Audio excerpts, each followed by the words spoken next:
Now, when was the last time you said with a sigh, "Story of my life"?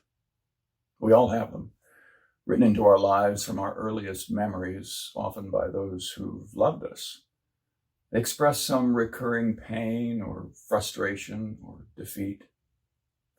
I might have a story of fear, for example, that I'm living into, or shame, or rage, or loneliness. There are endless varieties, it seems, of a story I have, or better, a story that has me.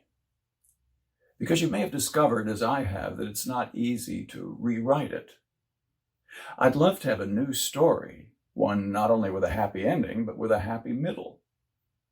But the old, painful, unsatisfying story just won't give me up. Now let's take that fear story. It's a very common story and one that can really take over my life so that I see everything through a fear lens. I'm certain that my story is absolutely true, or that it'll come true if I don't worry endlessly about it. You can see this taken to a comedic extent in the TV series Monk. It's about a San Francisco detective whose life is overrun with phobias, obsessive worries, compulsive rituals. Fear is his life story. It's how he sees everything. Imagine him dealing with this virus. As Randy Newman sings in the theme song, "It's a jungle out there. This world we all love so much just might kill you. I may be wrong now, but I don't think so." But have you ever looked back with regret at having lived a fear story? Maybe you don't want to live in that story anymore. No more regrets.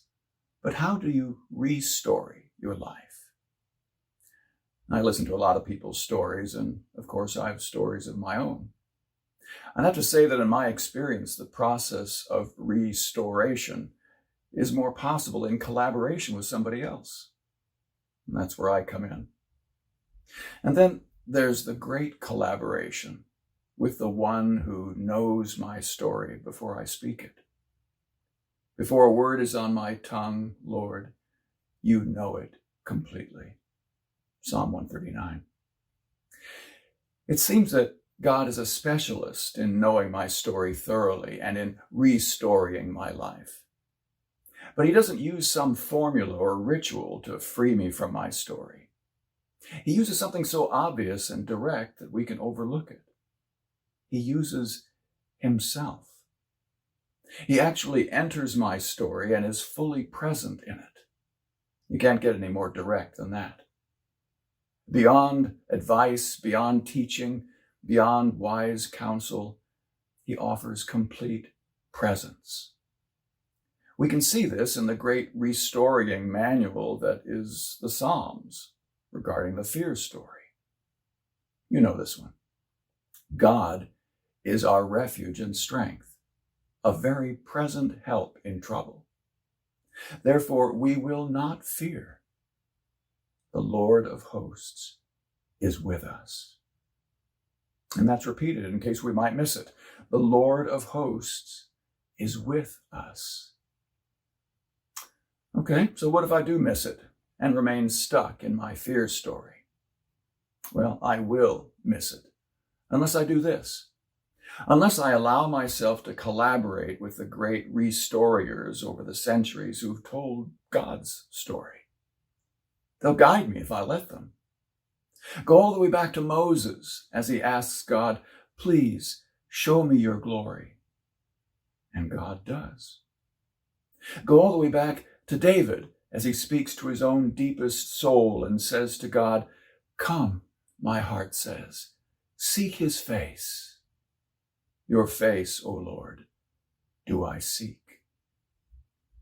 Go all the way back to Paul, who urges his readers to know Jesus Christ intimately, so that you may be filled with all the fullness of God, from Ephesians 3. And he says to early believers, you have come to fullness in him. And in more recent times, go to John Wesley. Go to Ellen White, go to Oswald Chambers, and to Thomas Merton, and to Dallas Willard, and so many others. What they will tell me is simply this: I must quiet the noise of my story in the presence of God and let it rest, if only for a moment. And then I'll let me rest as he invited me to. I can let the words of Jesus begin to be my new story. Set your troubled hearts at rest, he said.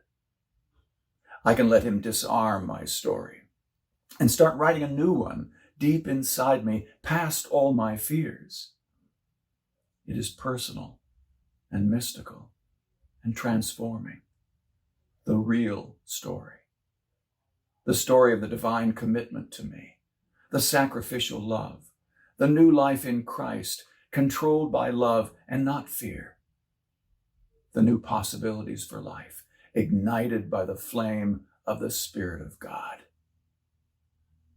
And it starts to become the story of my life. My life.